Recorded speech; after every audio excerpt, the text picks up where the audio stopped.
അത് ക്രൈംബ്രാഞ്ചിനും CBIക്കും കൊടുത്തിട്ട് ഈ ആൾ വിളിച്ചു, പ്രകാശം വിളിച്ചു, ചേട്ടാ നാളെ ആറ്റിങ്ങൽ CID അടുത്ത് വന്ന് മൊഴി കൊടുക്കേണ്ട വരും കേട്ടോ, അതായത് പോലീസിൽ വരാൻ എനിക്കത് പേടിയുള്ള മാതിരി പുള്ളി പറയാം. ഞാൻ പറഞ്ഞു എപ്പോഴും നാളെ എപ്പോഴാണ് വരേണ്ടതെന്ന് വെച്ചു. നാളെ അല്ല, അത് അവർ വിളിക്കുമെന്ന് പറഞ്ഞു. ആയിക്കോട്ടെ എന്ന് പറഞ്ഞു.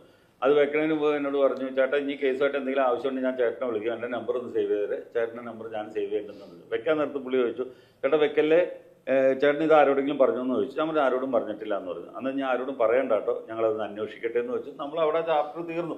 പിന്നീട് ഒരു 4 മാസം 5 മാസം കണ്ട് കഴിഞ്ഞപ്പോഴാണ് ഇവർ സ്വർണ്ണക്കടത്ത് കേസ് പിടിച്ചപ്പോഴാണ് ഈ ഉണ്ണിച്ചേട്ടൻ പിന്നെയും ഈ ചാനലിൽ വന്ന് ഈ കാര്യം പറയണത്, ഇവരാണ് ഇതിൻ്റെ പിന്നിൽ എന്ന് പറഞ്ഞത്. അപ്പോൾ ഞാൻ ഇവിടെ മനോരമയുടെ ഓഫീസിൽ വിളിച്ചിട്ട് ഈ ഉണ്ണിച്ചേട്ടൻ്റെ നമ്പർ മേടിച്ചിട്ട് ഞാൻ ഉണ്ണിച്ചേട്ടനെ വിളിച്ചു പറഞ്ഞു. ഉണ്ണിച്ചേട്ടനാണ് എൻ്റെ കാര്യം മാധ്യമങ്ങളോട് പറയണത്. അതങ്ങനെയാണ് ഈ വാർത്ത ഇവിടം വരെ എത്തിയത്. താങ്കൾ അതിൽ മറ്റൊരു കാര്യം കൂടി പറഞ്ഞിട്ട്, കൊടകരയിൽ വെച്ചിട്ട് ഈ സ്വർണം അദ്ദേഹത്തിന്റെ വണ്ടിയിൽ, ബാലഭാസ്കറിന്റെ വണ്ടിയിൽ കയറ്റി എന്ന് പറയുന്നൊരു കാര്യം കൂടി പറഞ്ഞു. എന്താണ് അതിന്റെ സത്യം? അത് ഈ രണ്ടാമത്തെ പതിപ്പ് വന്നതിന് മുമ്പ് ഒരു 1.5 വർഷം മുമ്പ്, 2 വർഷമൊക്കെ ആയി കാണും, ഞാൻ തൃശ്ശൂർക്കുള്ള യാത്രയിൽ ഫോൺ വന്നപ്പോൾ കൊടകര സൈഡിലേക്ക് ഒതുക്കി സംസാരിച്ചോണ്ട് ഒരാൾ വന്ന് ഗ്ലാസ്സിൽ മുട്ടിയിട്ട് എന്നോട് സംസാരിക്കണമെന്ന് പറഞ്ഞു. അയാൾ ഇച്ചിരി മദ്യപിച്ചിട്ടുണ്ടായിരുന്നു. അകത്ത് കയറിക്കോട്ടെ എന്ന് ചോദിച്ചു. അപ്പോൾ അകത്ത് കയറിക്കൊള്ളാൻ പറഞ്ഞു. കയറി സംസാരിച്ചപ്പോൾ പുള്ളി കയറി ഇരിക്കുമ്പോൾ തന്നെ പറയാം, 2018 സെപ്റ്റംബർ 24 വൈകിട്ട് 10:30ക്കും 11:00 ബാലിച്ചേട്ടൻ്റെ കാറിൽ കൊടകര ഫ്ലൈ ഓവറിൻ്റെ അടിയിൽ നിന്ന് സ്വർണം കയറി. ഞാൻ ചോദിച്ചു, സ്വർണം കയറിയോ? ഇതാരെ കണ്ടേ? ഞാൻ കണ്ടു. താനെന്താ എങ്ങനെ കണ്ടേ? ഞാൻ അവിടെ ഉണ്ടായിരുന്നു. ഞാൻ ചോദിച്ചു, അപ്പോൾ ബാലു വണ്ടിയിലുണ്ടായിരുന്നു എന്ന് വെച്ചപ്പോൾ ബാലു ചേട്ടൻ വണ്ടിയിലുണ്ടായിരുന്നു, കയറ്റാൻ സമ്മതിച്ചില്ല എന്നാണ് പറയണത്. അപ്പോൾ പുള്ളി നീങ്ങി വന്നിട്ട് പറയാം, അവളാ കാരണക്കാരുന്നു. ഞാൻ ചോദിച്ചാൽ അവൾ അതാരാന്ന് വെച്ചാൽ ബാലുവിൻ്റെ ഭാര്യ.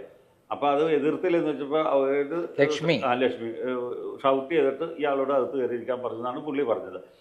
അപ്പം ഞാൻ പുള്ളിയോട് ചോദിച്ചു, അത് ചേട്ടാ വണ്ടി ഓടിച്ച ആളെ ഓർക്കണ്ടെന്ന് വെച്ചാൽ അത് ഞാൻ ശ്രദ്ധിച്ചില്ല എന്ന് പറഞ്ഞു. അതെന്നിട്ട് ഈ മൊഴി ഇതേമാതിരി തന്നെ ഞാൻ CBIക്കാരോട് CBIയുടെ 2ാം പതിപ്പ് വന്നപ്പോൾ പറഞ്ഞ ആളുടെ പേര് ഉൾപ്പെടെ പറഞ്ഞു.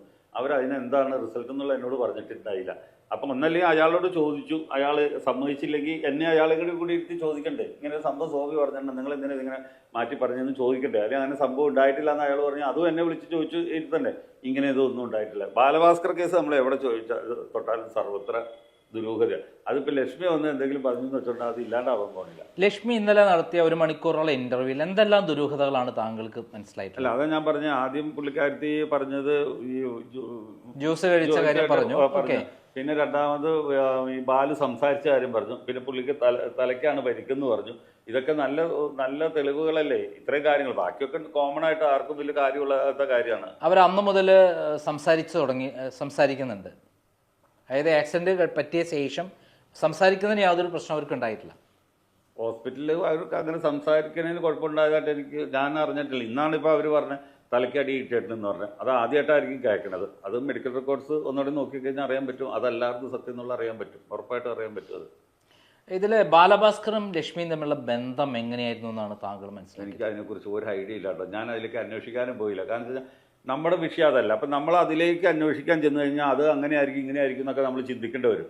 ഇതിപ്പോൾ നമുക്ക് ക്ലീനാണ് എൻ്റെ കാര്യം. കാരണം നമ്മൾ ഇങ്ങനെ യാത്ര ചെയ്യണം, ഞാൻ ഉറക്കം വണ്ടി സർവീസ് ആവണം, അതിനായിട്ട് ഡ്രൈവറോട് വരാൻ പറയണം, ഉറക്കം വന്നപ്പോൾ പെട്രോൾ പമ്പിൽ കിടക്കണം, ഇങ്ങനെ ഒരു സൗണ്ട് കേൾക്കണം, എണീക്കണം, പിന്നെ തിരിച്ച് തിരുവനന്തപുരത്തേക്ക് പോകണം, പോണ വഴിക്ക് ഒരു അപകടം കാണണം, ഇറങ്ങാൻ നോക്കണം, എന്നെ അവരടിച്ച് കയറ്റണം, തിരിഞ്ഞു നോക്കുമ്പോൾ ബാക്കിലെ ഗ്ലാസ് പൊട്ടിയ ഒരു ഗ്ലാസിൻ്റെ കാര്യം പറയും. ഈ ഗ്ലാസ് പൊട്ടിച്ച് ഞാൻ കണ്ടു. അത് ഞാൻ ഈ CBIക്കാരിലെ അന്തരീക്ഷ സാറിനോട് ഞാൻ ചോദിച്ചത്, സാറേ ഈ ഗ്ലാസ് പൊട്ടിയതിന് മാത്രം ആൾക്കാർ ഒന്നും പറയണില്ല, ബാക്കി എല്ലാത്തിനും ആൾക്കാർ കാര്യം പറയണ്ടേ, ഇത് ആര് പൊട്ടിച്ചു എന്ന് നമ്മൾ സംസാരിക്കുന്ന സമയം വരെ തെളിവില്ല, അത് എങ്ങനെ പൊട്ടിയെന്ന്. അതിന് ഒരാഴ്ച കഴിഞ്ഞപ്പോൾ പുള്ളിക്കാരൻ വിളിച്ച് പറഞ്ഞ വളരെ രസകരമായിട്ടുള്ള മറുപടിയാണ്. ഇത് ബാലുവിൻ്റെ വയലിൻ വന്ന് മുട്ടിയിട്ട് പൊട്ടിയാണ്. 1.5 കിലോ ഉണ്ടാവുള്ളൂ ഈ ഇലക്ട്രിക് വയലിൻ. ആ വയലിൻ വന്ന് മുട്ടിയ ഈ ഇന്നോവ പോലുള്ള വണ്ടിയുടെ ഗ്ലാസ് കറക്റ്റ് ഇങ്ങനെ കൈ കിടക്കാൻ പാകത്തിന് പൊട്ടും അവിടെ. അപ്പോൾ അത് ഞാൻ പറഞ്ഞ മാതിരി ഇത് എല്ലായിടത്തും തൊട്ടുമ്പോഴും അതിനകത്ത് ദുരൂഹതയാണ് നിൽക്കുന്നത്. അത് ഇനി കാലം തെളിയിക്കുന്ന നമുക്ക് പറയാനായിട്ട് പറ്റുള്ളൂ. താങ്കൾ ഇത്രമാത്രം അതിൻ്റെ അകത്ത് തെളിവുകൾ കൊടുത്തിട്ടും വളരെ കൃത്യമായിട്ടുള്ള പോയിന്റ് വൈസുള്ള തെളിവാണ് കൊടുത്തിരിക്കുന്നത്. എന്നിട്ടും ഇത് തെളിയിക്കാതിരിക്കാനുള്ള പിന്നിലെ ശക്തി ആരായിരിക്കും? അല്ല, അതാ ഞാൻ പറഞ്ഞു, ഒരു കേരളത്തിലെ ഒരു പ്രമുഖ ജ്വല്ലറി ഉടമയാണ് ഇതിൻ്റെ പിന്നിൽ എന്ന് ഞാൻ പറഞ്ഞില്ലേ. അത് എനിക്ക് കുറച്ചാൾ മുമ്പ് കിട്ടിയൊരു അറിവാണ്. അത് നന്നായിട്ട് വിശ്വസിക്കാവുന്ന ഒരു സ്ഥലത്ത് നിന്ന് കിട്ടിയതാണ്.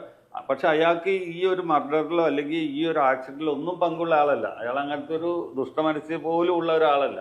പക്ഷെ അതിൽ പെട്ട ആൾക്കാർ പുള്ളിയുടെ ആൾക്കാരാകുമ്പോൾ പിന്നെ പുള്ളിയെ സംരക്ഷിക്കില്ലേ. അപ്പം നമ്മൾ ഏതെങ്കിലും ഒരു സ്ഥലത്ത് വന്നിട്ട് നമ്മളിലേക്ക് കാര്യങ്ങൾ ശരിയായി വരുമെന്ന് പറഞ്ഞ സ്ഥലത്ത് അവർ ബ്ലോക്ക് ചെയ്യും. അപ്പോൾ അത് തന്നെയായിരിക്കും ഇന്നലെ സംഭവിച്ചങ്ങനെ ചാനലിൽ വന്നിട്ട് ഒരു സ്പോൺസേഡ് പരിപാടിയായിട്ട് വന്നത്. അവരുടെ എന്തെങ്കിലും സപ്പോർട്ട് കാണുമായിരിക്കും, അല്ലെങ്കിൽ